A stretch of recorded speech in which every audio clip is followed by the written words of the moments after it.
मी नागपूरवरनंच आलेलो आहे. तर पांढऱ्या कपड्यावर लोकशाहीचा खुलेआम खून झालेला आहे. मला असं वाटतं की हे पूर्णतः हुकुमशाही आहे जी या गव्हर्नमेंटने केली आहे. हे म्हणजे जो व्यक्ती मागील 30 दिवसापासून शांतीपूर्ण पणे आपलं एक आंदोलन करतो आहे त्याचं एक हे म्हणून त्याला उचलून देण्यात येतं पांढरा कपडा. हे लोकशाहीची हत्या नाही तर काय आहे.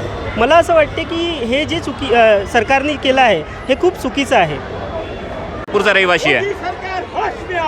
माझं नाव रजत शेंडे, मी नागपूरचा रहिवासी आहे. काल जे सोनम वांगचूक सरांना जे उचलून नेण्यात आलं ते बिलकुल गैरकानूनी आहे. दिल्ली सरकारने आपला जो तानाशाह रवैया आहे तो दाखवून दिलेला आहे.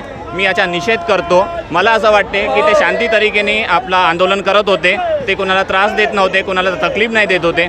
तर त्यांचा तो अधिकार आहे, तो संविधानिक अधिकार आहे, म्हणून त्यांना तो अधिकार दिला यावा असं वाटते. काल जे त्यांना उचलून नेण्याला त्याचा मी निषेध करतो.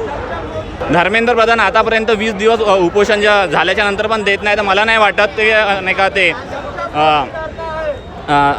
देणार बा म्हणून. कारण की त्यामागचं कारण हे आहे की हे सरकार एक तानाशाह सरकार आहे. तानाशाह सरकारला जोपर्यंत आपण खदडून लावत नाही तोपर्यंत ते होत नाही. कारण की एक नैतिकता यांच्यापाशी उरलेली नाही आहे. एक जे जबाबदेही असते यांना ते उरलेली नाही आहे. त्यामुळे मी त्याचा निषेध करतो.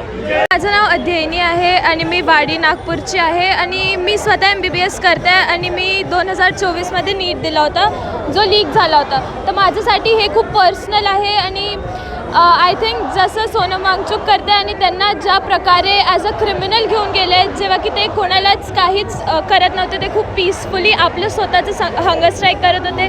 पण ज्या प्रकारे त्यांना व्हाईट शीट्समध्ये रॅप करून घेऊन गेले like a criminal, I don't think that was right. त्यांची कन्सेंट पण नाही घेतली आहे. तो 60 वर्षाचा एक म्हातारा आणि तो 20 दिवसापासून त्यांनी काही खाल्लं नाही आहे. फक्त तो पाणी पित आहे आणि हे लोक त्यांना असं बिहेव करतात. I did not like it. It was very disheartening. It break my heart.